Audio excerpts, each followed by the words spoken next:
Мен эми суроо бербей эле коеюн, суроо бергенде деле суроонун этегине чыкпайт экенбиз да. Бүгүнкү жогорку кеңештин отуруму эле жогорку соттун отуруму болуп атат да.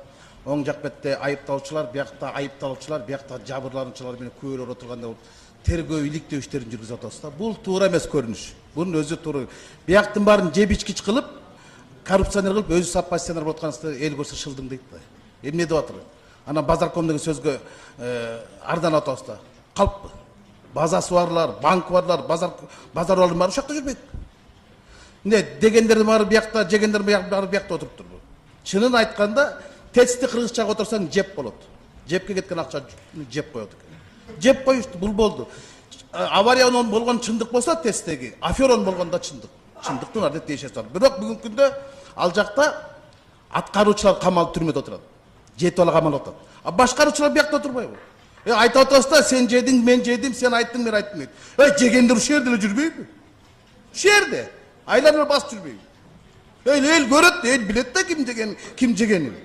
Неге чындыкты бойнуз калбайсыз? Анан бир депутат чыгып айтты да, Алмазбек Шаршеновичтин атын айтты да. Сапар Жумаков айтты, Сооронбай Шариповичтин.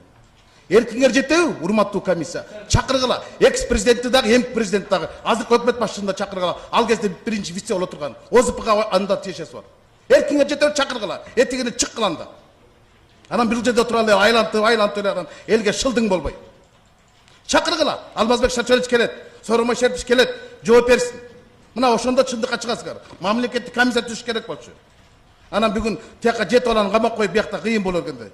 Мыналардын арасында өз үстүнө депутаттар отурбайбы? Мына Кадыркулов, Канат Муратбековдор, Темир Аргенбаевдор отуруп. Ушулардын баары жеп ичкич кылып өз үстүнө аппакай болуп атабыз да. Бирөө айтып атпайбы? Комиссияга рахмат деп. Мен аварияга рахмат айтам. Мен ошол насоска рахмат айтам, авария. Болбосо сыр чыкмак эмес. Ошол насоска орден бериш керек. А насоскун акчасын жеп койгондорго ордер бериш керек. Мына чындык ушул жакта жатат. Анан айланып келип эле сен жедиң, мен жедим деп. Жегендер ушул тегеректе издесеңер чыгат. Бүгүн адилеттен качса, эртең акыреттен кача албайт. Акыры Кудайдын алдында 86 миллион доллардын бардыгын жеп койду. Эми жесе бир аз немесин жеген чыгар, эми кыргыз жебей койбой албайт да. Бардыгын жеп койду, элдин баары ойлойт, булардын баары жеп ичкич депчи. Бир аз абайлап сүйлөйүк да.